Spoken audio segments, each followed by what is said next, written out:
들어보셨을 겁니다. 이 작은 나비의 날갯짓이 예상과 달리 막대한 영향을 끼칠 때 우리가 주로 나비 효과다라고 이렇게 말을 하곤 하죠. 이 말이 생각나게끔 오늘 말씀에 보면 하나님의 말씀에 입에대는 이방 여인과 결혼한 것이 단지 결혼한 두 사람에게만 영향을 끼친 것이 아니라 이스라엘의 다음 세대 자녀들에게까지 영향을 끼치고 또 이스라엘의 중심부라 할 수 있는 대제사장에까지 부정적인 영향을 끼쳤음을 보게 됩니다. 느헤미야는 이방인과 혼인하는 것이 단지 두 사람 간의 문제가 아니라 이스라엘 전체 그리고 아울러 하나님의 거룩한 백성의 이스라엘의 이런 정체성에 큰 훼손을 일으키고 큰 혼란을 일으킨다라는 것을 보게 됩니다. 따라서 느헤미야는 이 일을 매우 단호하고 또 강경하게 대처해야 함을 깨닫게 되었고 그 일을 즉시 실행하는 모습을 우리에게 보여줍니다. 구체적으로 어떤 문제가 있었는지 크게 두 가지를 살펴보고 또 이에 대해서 느헤미야가 어떻게 대처를 했는지 차례로 살펴봄으로써 오늘 우리에게 어떻게 교훈할 수 있는지를 말씀을 통하여서 살펴보기를 원합니다. 첫 번째 문제는 느헤미야가 다시 예루살렘으로 돌아와서 보니 어떤 문제가 있었느냐면 자녀 세대가 모국어를 하지 못한 것을 보게 된 것입니다. 그리고 그 원인이 바로 무엇인가? 유다 사람들이 이방 여인들을 아내로 삼았기 때문이다라고 말해주고 있습니다. 23절과 24절 말씀해 보시면 그때 내가 또 본즉 유다 사람이 아스돗과 암몬과 모압 여인을 맞아 아내로 삼았는데 그들의 자녀가 아스돗 방언을 절반쯤은 하여도 유다 방언은 못하니 그 하는 말이 각 족속의 방언이므로 라고 말씀해주고 있습니다. 과거에 하나님께서 출애굽한 이스라엘 백성들에게 누누이 강조해서 말하기를 가나안 땅에 들어가며 그곳에 이방인들과 혼인하지 말라고 강조하여 말해줬습니다. 왜 하지 말라고 하셨는가라고 하면 크게 두 가지가 있는데 하나는 우상 숭배를 하지 못하게 하기 위함이었고 다른 하나는 영적인 부패를 방지하기 위함이었습니다. 즉 이방 사람들이 결혼을 하면서 유다 백성들의 공동체로 들여오면서 그들이 믿고 따른 우상을 가지고 들여올 것이고 또 그 우상으로 말미암아 유다 백성이 점차 하나님으로부터 마음이 멀어질 것을 분명히 아셨기 때문입니다. 그래서 신명기 7장 3절과 4절 보면 이렇게 말씀합니다. 또 그들과 혼인하지도 말지니 내 딸들을 그들의 아들에게 주지 말 것이요 그들의 딸도 내 며느리로 삼지 말 것은 그가 내 아들을 유혹하여 그가 여호와를 떠나고 다른 신들을 섬기게 함으로 라고 말씀해 주셨죠. 물론 이방 여인이 자기가 섬기는 우상을 더 이상 가져오지 않고 또 결혼한 후에도 오직 여호와 하나님만을 섬기겠다라는 이 거룩한 서약이 있다면 마치 나오미의 며느리 룻과 같이 하나님의 백성으로서 존대를 받았을 것입니다. 그러나 지금 느헤미야가 볼 때는 그와 같지 않다라고 하는 것이죠. 그 근거가 바로 무엇인가라고 하면 그 우상으로 인하여서 그들의 마음이 떠났다라는 것을 무엇으로 볼 수 알 수 있냐? 바로 그들의 자녀들이 아스돗의 방언은 절반쯤 하여도 유다 방언은 하지 못한 것을 보게 된 것입니다. 단지 외국어를 배운 탓에 모국어를 하지 못한 것이 문제가 아니라 당시 시대상으로 볼 때 언어는 이 종교와 신앙과 뗄래야 뗄 수 없는 것으로 여긴 것을 볼 때 자손들이 모국어를 하지 못하는 것만큼 그들에게 무슨 일이 있었냐? 바로 하나님의 말씀을 듣지 못한 것에 있다라고 하는 것이죠. 하나님은 일찍이 이스라엘 부모 세대에게 이렇게 명령하셨습니다. 자녀들에게 부지런히 가르쳐라. 하나님의 말씀을 가르쳐야 한다라고 말이죠. 신명기 6장 6절에서 8절 말씀해 보시면 오늘 내가 내게 명하는 이 말씀을 너는 마음에 새기고 내 자녀에게 부지런히 가르치며 집에 앉았을 때든지 길을 갈 때든지 누워 있을 때든지 일어날 때든지 이 말씀을 강론할 것이며 너는 또 그것을 내 손목에 메어 기호로 삼으며 내 미간에 붙여 표로 삼고 이 말씀대로 하면 이스라엘 자녀 세대들은 하나님을 사랑하는 부모 세대들로부터 자람으로 인하여서 모든 면에서 하나님의 말씀을 듣지 않을 수가 없었습니다. 곧 듣는 것은 아시다시피 바로 들을 때 아이들이 말할 수 있고 또 읽을 수 있고 또 그들의 생각에 영향을 끼치게 마련이죠. 따라서 본문의 유다 자녀 세대가 모국어를 하지 못하는 것은 그 부모 세대가 하나님의 말씀을 그들에게 부지런히 가르치지 않은 것이고, 또 아울러 그들이 외국어를 잘한다는 것은 그만큼 이방 신과 이방 문화의 이야기를 많이 들었다라는 것을 반증해 주는 것입니다. 이는 더 나아가서 언어는 사회 문화를 창출해내고 또 언어는 그 백성의 정체성을 대표하는 것이다라고 생각했을 때, 자녀 세대가 모국어를 하지 못하는 것은 곧 하나님의 거룩한 백성이라는 이 거룩한 정체성을 훼손하고 또 희미해지게 하는 것으로 직결되는 큰 문제가 되었던 것이죠. 다 아시겠지만 우리가 일제강점기 때 일제가 조선을 식민지화하기 위하여서 행한 것 중에 하나가 국어를 사용하지 못하게 한 것이 있지 않습니까? 일어를 사용하게 한 것이죠. 유다 자손들이 강제적으로 모국어를 사용하지 못한 것은 아니겠지만 결과적으로는 그들이 이방 여인과 결혼한 탓에 자녀 세대에게 그런 결과가 나타났다라는 것입니다. 느헤미야는 그것을 보게 된 것이죠. 사랑하는 성도 여러분, 자녀 세대가 사용하는 언어와 관련하여서 오늘날 우리의 가정을 한번 곰곰이 생각해 보면 좋겠습니다. 우리 가정에서 부부 간에 또 부모와 자녀 간에 또 가족들 간의 대화를 한번 생각해 보시길 바랍니다. 우리가 주로 사용하는 대화의 과연 몇 퍼센트 정도가 하나님과 또 하나님의 말씀과 직접적으로 또는 간접적으로 관련되어 있는지요?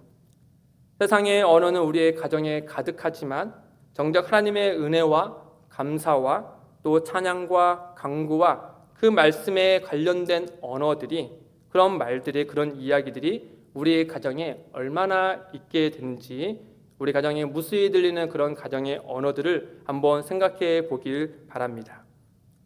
두 번째 문제는 유다 족속의 가장 중심부에 속한 이 대제사장의 가문의 타락입니다.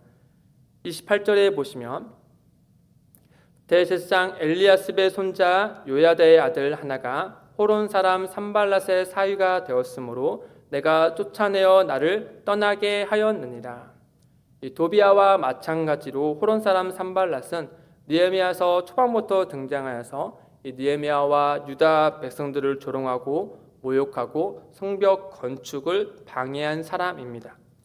아울러 대제사장은 이스라엘이란 나라의 이 정체성의 중심부라 해도 과언이 아닌 하나님의 거룩한 대표격 제사장입니다.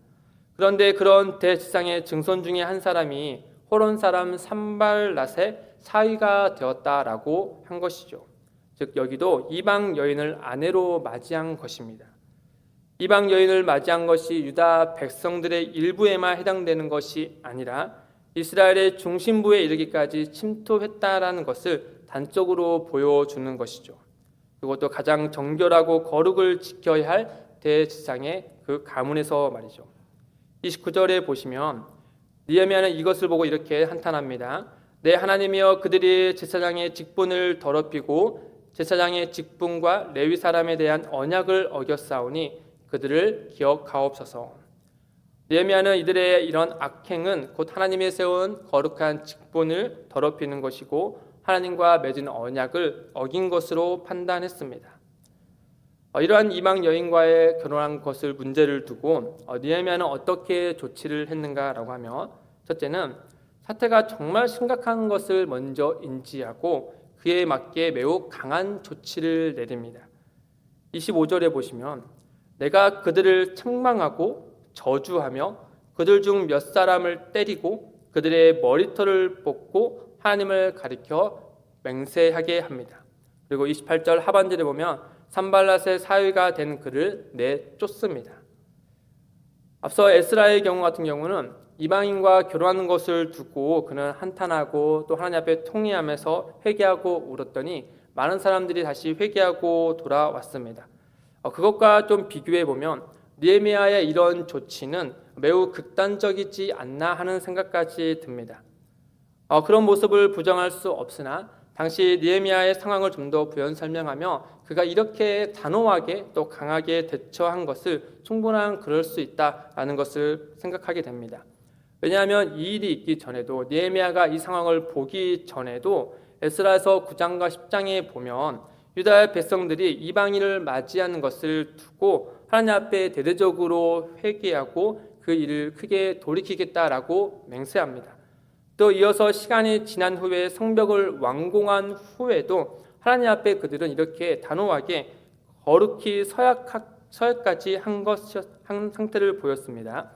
10장 29절 30절 보시면 다 그들의 형제 귀족들을 따라 저주로 맹세하기를 우리가 하나님의 종 모세를 통하여 주신 하나님의 율법을 따라 우리 주 여호와의 모든 계명과 규례와 율례를 지켜 행하여 우리의 딸들을 이 땅 백성에게 주지 아니하고 우리의 아들들을 위하여 그들의 딸들을 데려오지 아니하며 더군다나 그들은 스스로 이르기를 저주로 맹세하였습니다.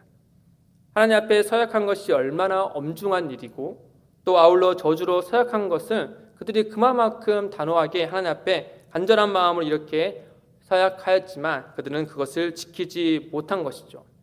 아울러 눈에 나타나는 결과를 한번 생각해 보십시오.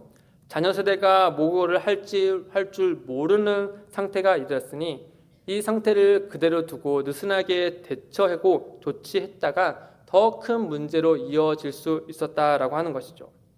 이를테면 바다를 항해하려는 배가 있다고 한번 생각해 보십시오. 배 밑부분의 한 부분이 나무가 썩어서 부식되어 있다면 그것을 그대로 두면 안 되겠죠. 그것을 조속히 그 부분을 잘라내고 또 새롭게 고쳐서 항해를 시작해야만 하는 것입니다. 그런 것처럼 느헤미야는 모든 이들이 이 문제의 심각성을 보고 그리고 깨달을 수 있도록 매우 단호하고 강경하게 이러한 조치를 취한 것으로 보입니다.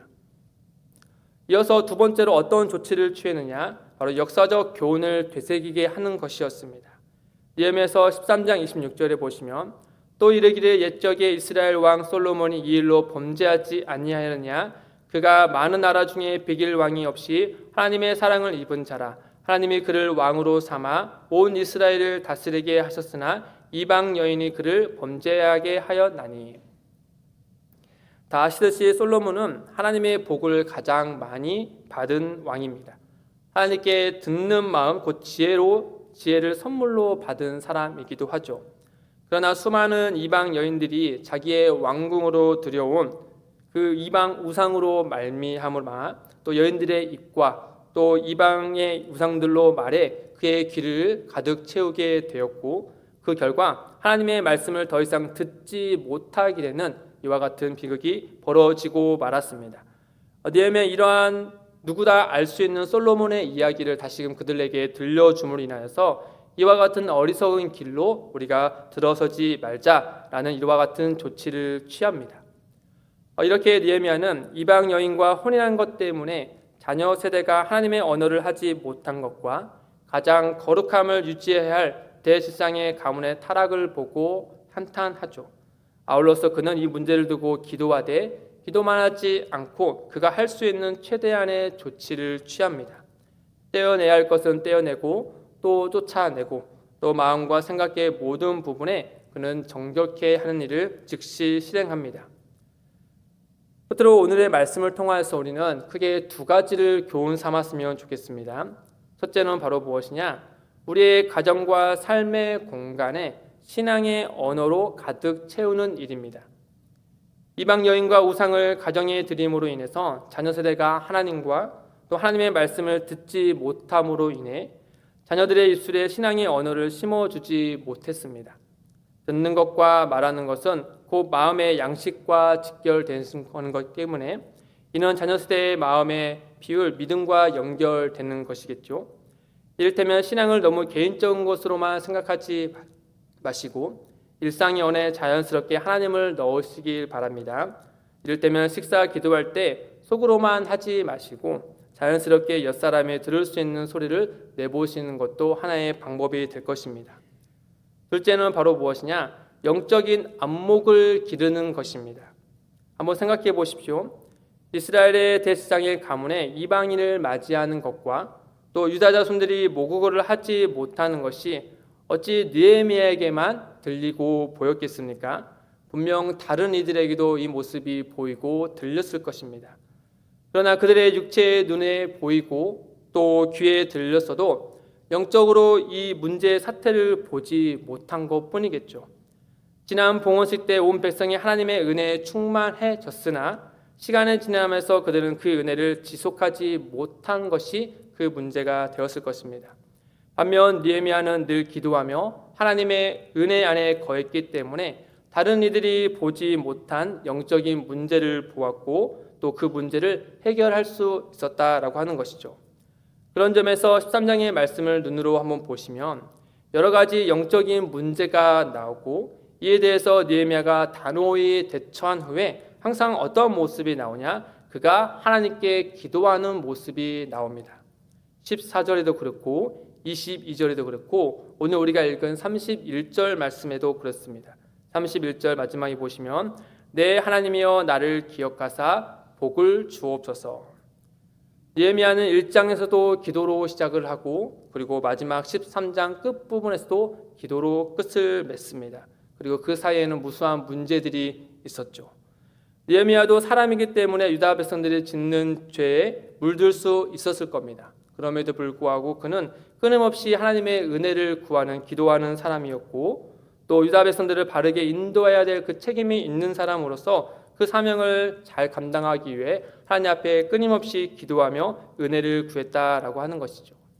사랑하는 성도 여러분, 우리의 일상에도 영적으로 무너지고 또 해결되지 않는 부분이 있거든 느헤미야의 영적인 안목이 오늘 우리에게도 있기를 간절히 바랍니다. 또 그 안목을 이용하여서 또 우리의 문제 해결되지 않는 것을 주 안에서 아름답게 해결하기 위하여서 하나님 앞에 끊임없이 기도하며 하나님의 은혜를 구하여서 우리 안에 좋은 소식이 가득 넘치기를 주님의 이름으로 간절히 바랍니다. 함께 기도하겠습니다. 우리 들은 말씀을 생각하며 함께 기도하겠습니다. 우리의 삶에 영적으로 무너진 것이 무엇인지 깨닫게 하시고 하나님의 말씀과 은혜로 우리의 삶을 바르게 세워갈 수 있게 하옵소서. 우리 가정의 신앙의 언어로 가득 채우게 하시고 먹고 마시며 또 우리 가족들이 모일 때마다 하나님의 은혜의 이야기들이 가득해지도록 우리 가운데 역사하여 주옵소서.